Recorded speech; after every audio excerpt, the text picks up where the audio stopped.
Okay, so as we begin, it's very important for everyone to understand that Zimbabwe and Botswana are different. Now, before the just ended election, Botswana was one of the 7 mainland SADC countries ruled by former liberation movements. These are South Africa, Zimbabwe, Mozambique, Namibia, Botswana, Tanzania, Angola. And of these 7 countries, only 5 of them attained their independence via an armed struggle. These are Zimbabwe, South Africa, Namibia, Mozambique, and Angola.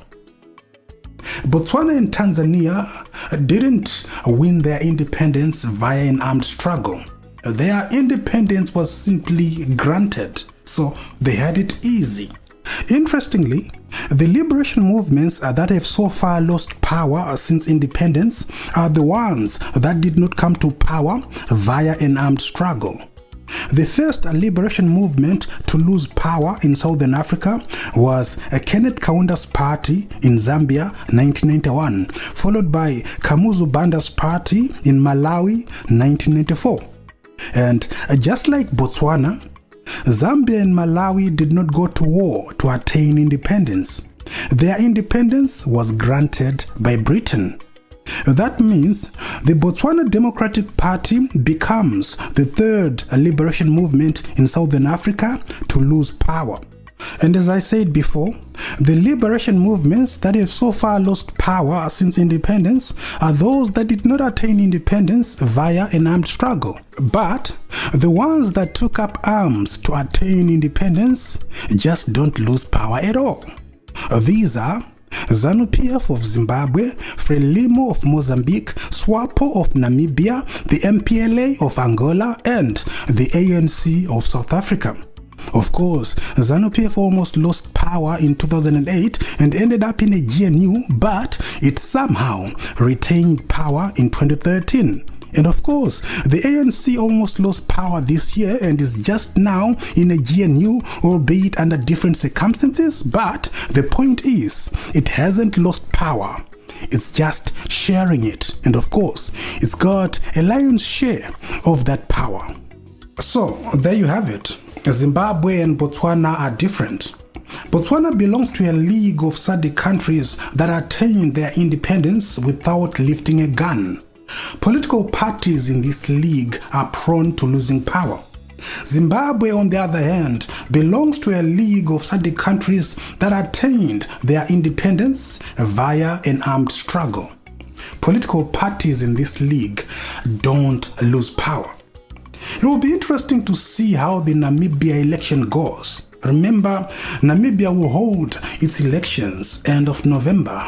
And as I said, it will be interesting to see how that election goes because Namibia belongs to this league of ZANU-PF. The league of governments who feel entitled, who think they have a right to govern, a right to rule simply because they liberated their countries via an armed struggle.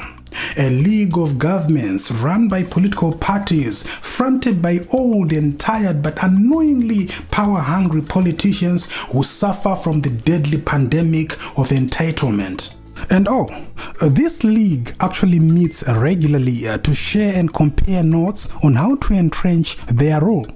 Their last meeting was in March of this year, hosted by Zimbabwe in the Victoria Falls. They discussed, amongst other things, elections to be held in their respective countries this year. This is why you saw the Zimbabwean president, Emmerson Mnangagwa, congratulating FRELIMO for winning an election whose result had not yet been announced by the Mozambique Electoral Commission. For more on that issue, you can watch the video that I did last week.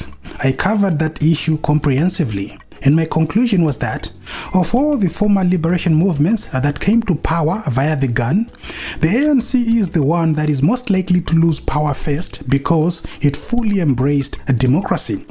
South Africa has strong institutions, and that makes it hard to win an election via dubious means. And by strong institutions, I mean a professional military, an unbiased state broadcaster, an independent judiciary, and a vibrant legislature. The same is largely true about Botswana, though President Masisi had his flaws. But can you say the same about Zimbabwe?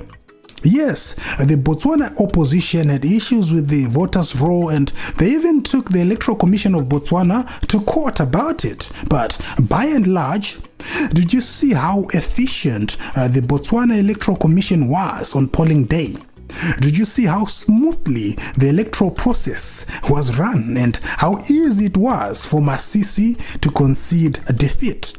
No reports of violence and intimidation, no delimitation drama, no fuss, no reports of army generals saying that we won't salute someone who doesn't belong to the ruling party, no arrests of opposition leaders, of course with the exception of cases of political persecution, especially in the case of former President Ian Khama.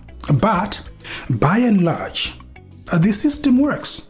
The democracy of Botswana was put to test and it passed. Can you say the same about Zimbabwe? Of course you can't.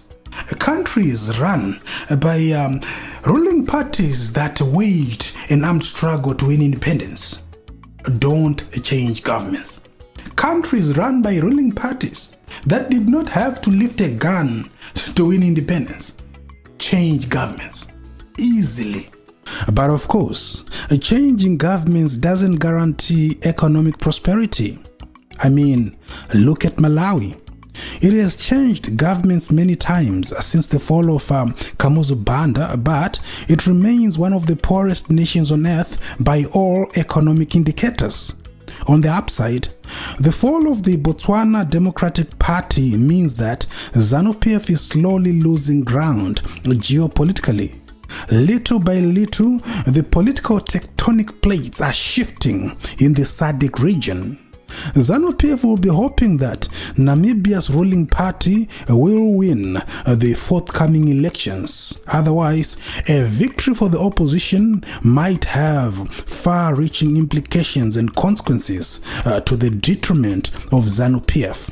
However, Zimbabweans shouldn't assume that any opposition party that wins elections in the region will automatically be different from these liberation movements. I mean, look at Lazarus Chakwera, the president of Malawi. He is actually worse than Mnangagwa by many counts. Zimbabwean opposition leaders celebrated when Chakwera won the elections, but what has Chakwera done for them? Nothing.